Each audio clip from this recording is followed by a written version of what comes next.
Вы стоите на своей кухне, открываете дорогой пакетик влажного корма или насыпаете в миску отборные гранулы, а ваша кошка лишь лениво нюхает еду и уходит прочь. Вы вздыхаете, думая, что она зажралась или просто капризничает, а через час этот же капризный питомец внезапно набрасывается на ваши щиколотки или с грохотом скидывает стакан со стола. Большинство владельцев воспринимают это как две разные проблемы – отсутствие аппетита и скверный характер. Но правда, скрытая за тысячелетиями эволюции и подтвержденная нейробиологическими исследованиями, заключается в том, что это две стороны одной медали. Ваша кошка не вредная, она биологически фрустрирована. Согласно исследованиям антропозоолога Джона Брэдшоу, кошки за все время жизни с людьми так и не разработали отдельного социального языка для общения с нами. В ее сознании вы просто очень большая, на удивление неуклюжая, но бесконечно любимая кошка, которая каким-то образом стала лидером ее колонии. И как старший сородич вы совершаете фундаментальную ошибку. Вы даете ей ответ, еду раньше, чем она успевает решить задачу – охоту.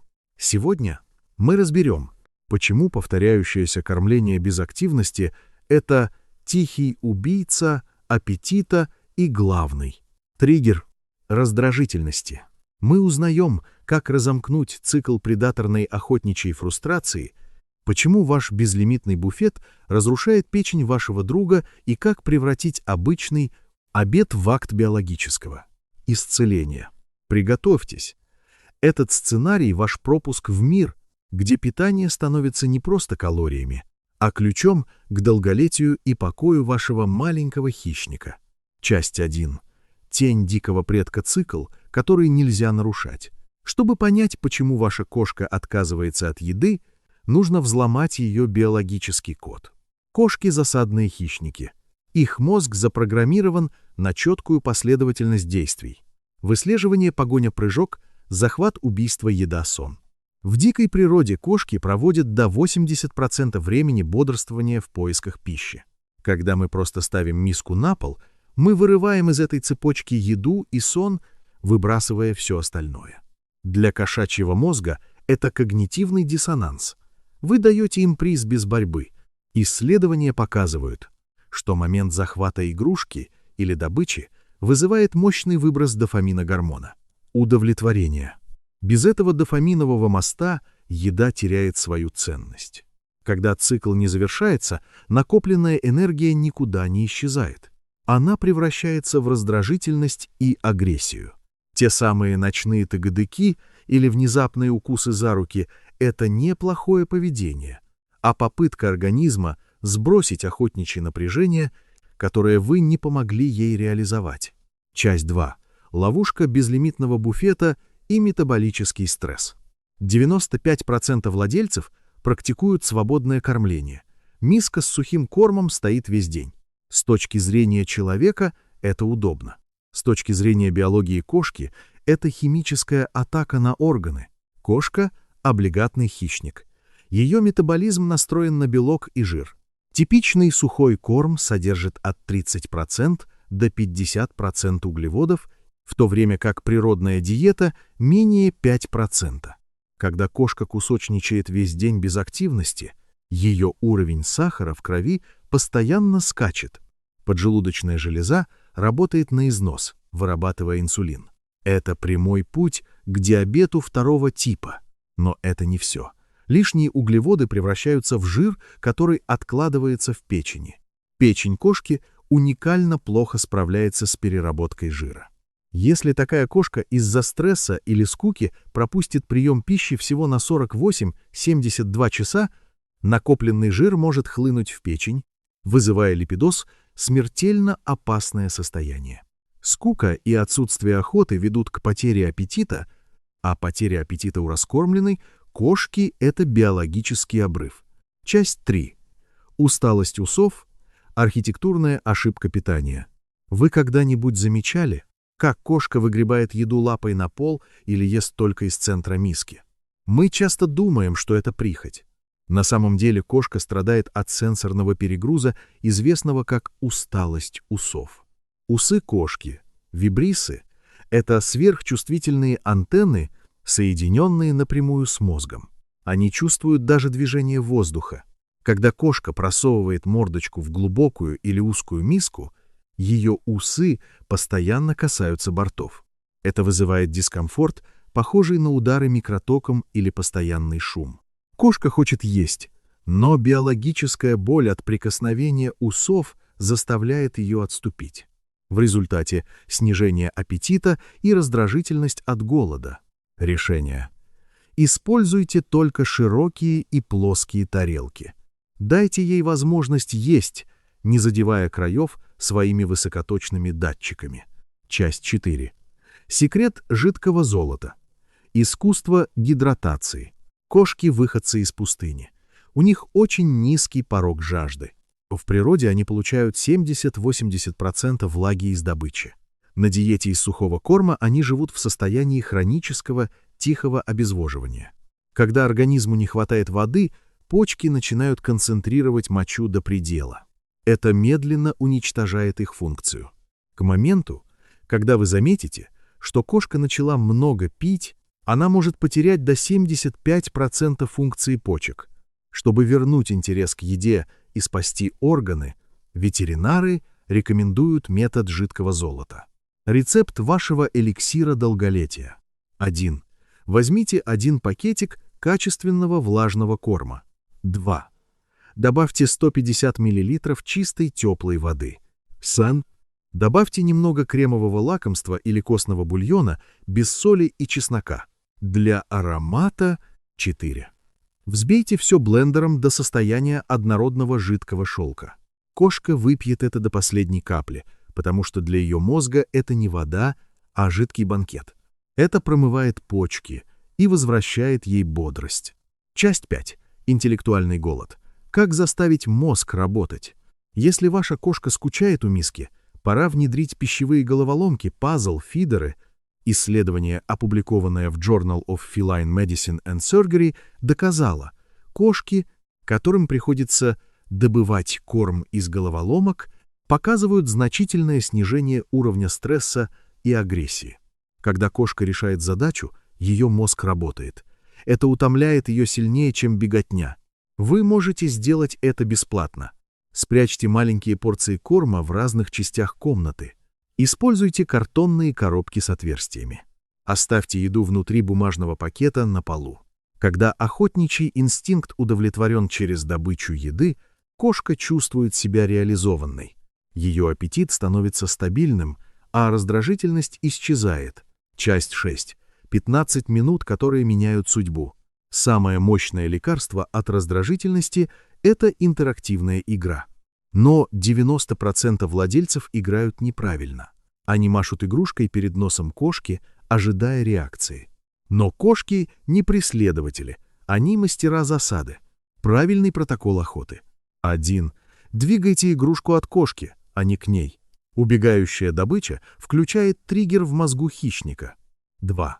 Дайте игрушке замереть за углом или под подушкой. Позвольте кошке выследить ее. 3. Самое важное – всегда давайте кошке поймать, убить и погрызть игрушку в конце. 4.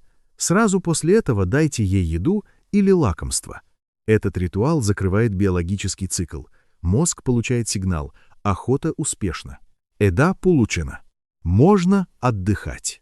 Кошка, которая убила перышко, никогда не пойдет охотиться на ваши ноги. Часть 7.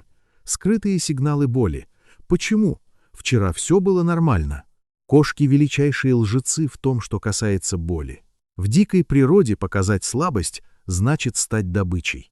Если ваша кошка отказывается от корма, проверьте ее пасть. К 3 годам у 80% домашних кошек есть заболевание пародонта. Каждый раз, когда сердце вашей кошки бьется, оно качает кровь через инфицированные десны. Бактерии попадают напрямую в кровоток. Бактериемия и оседают на почках и клапанах. Сердца. Кошка может играть и мурчать, испытывая пульсирующую зубную боль, потому что она обязана быть в норме. Wellness. Чек прямо сейчас. Поднимите губу питомца. Видите красную кайму на деснах или желтый камень? Это тихий сигнал бедствия. Ежегодный осмотр – это не роскошь, а единственный способ поймать болезнь до того, как наступит обрыв. Часть 8. Психология доверия и биологический поцелуй. Здоровье кошки – это сумма физиологии и ментального спокойствия. Знаете ли вы, что ваш голос для нее – лучшая музыка безопасности? Исследования доказали, что кошки выделяют конкретные слова, свое имя, кушать, нет, из общего потока речи. Ваша кошка слушает не смысл слов, а вашу интонацию. Мягкий, слегка повышенный тон, как при разговоре с младенцем, активирует в ее мозгу зоны. Вознаграждение. Это снижает уровень кортизола, гормона стресса и нормализует работу желудка. Используйте кошачий поцелуй. Посмотрите кошке в глаза и медленно закройте веки на 2-3 секунды. Это высший акт доверия. Она делает то же самое вам, когда чувствует себя в безопасности. Если вы будете моргать ей в ответ, ее нервная система стабилизируется и аппетит вернется. Часть 9. 13. Тихих целителей из вашего холодильника. Вы можете поддержать здоровье и аппетит своего сородича, добавляя в его рацион простые продукты, которые ветеринары называют кухонной аптечкой. Вареная тыква без сахара. 1 чайная ложка помогает выводить шерсть и нормализует стул. Сардины в воде без соли. Омега – 3 кислоты снимают воспаление в суставах и органах. Вареная куриная грудка – идеальный гипоаллергенный белок. Черника – мощные антиоксиданты, замедляющие старение мозга. Куркума – щепотка с каплей кокосового масла. Природный противовоспалительный щит. Добавление таких сюрпризов в еду имитирует разнообразие добычи и стимулирует интерес к миске. Часть 10. Архитектура пространства дом. Для кошки высота – это жизнь. В дикой природе тот, кто выше всех в безопасности и контролирует территорию. Если ваша кошка прячется под кроватью, когда ей страшно, значит, вы не дали ей возможности чувствовать себя в безопасности наверху. Очистите одну верхнюю полку шкафа или поставьте кошачье дерево у окна. Когда кошка смотрит на мир свысока, ее уровень стресса падает мгновенно. Это напрямую влияет на аппетит. Животное в стрессе не ест, оно выживает. Также помните о запахе как якоре. Ваша нестиранная футболка в ее любимом месте сна снижает уровень кортизола лучше любых лекарств. Вы для нее не просто источник еды, вы ее запах дома. Вы — это ее мир. Ваша кошка не может зайти в интернет и прочитать о вреде усталости усов или о том, почему жидкое золото спасает ее почки. Она не может сама записаться к врачу, когда ее зубы начинают гнить от инфекции. В ее сознании вы не просто человек, который открывает консервную банку. Вы ее мир, вы ее защита, вы ее дом. Когда вы тратите 15 минут на активную игру, когда вы добавляете ложку тыквы в ее жидкое золото и уважаете ее границы, вы говорите ей «я люблю тебя» на языке биологии, который понимает каждая клетка ее тела. Берегите своего маленького хищника. Помните, что для вас кошка — это часть вашей жизни, но для нее вы и есть вся ее жизнь. Начните менять ее биологическую судьбу прямо сегодня, с одной плоской миски, одного медленного моргания и порции правильно приготовленного внимания. Потому что в конечном итоге, в этом огромном и порой пугающем мире, ваш голос — это ее музыка, ваше присутствие — это ее безопасность, а ваша осознанная забота — это ее единственный шанс на долгую и счастливую жизнь рядом. Вами. Посмотрите на свою кошку прямо сейчас. Сколько знаков выбранности вы сегодня заметили? Она только что медленно моргнула вам в ответ. Поздравляю, вы официально выбраны этим маленьким сородичем. Напишите в комментариях, как вы изменили жизнь своего кота сегодня. Давайте вместе учиться понимать этот великий молчаливый язык любви.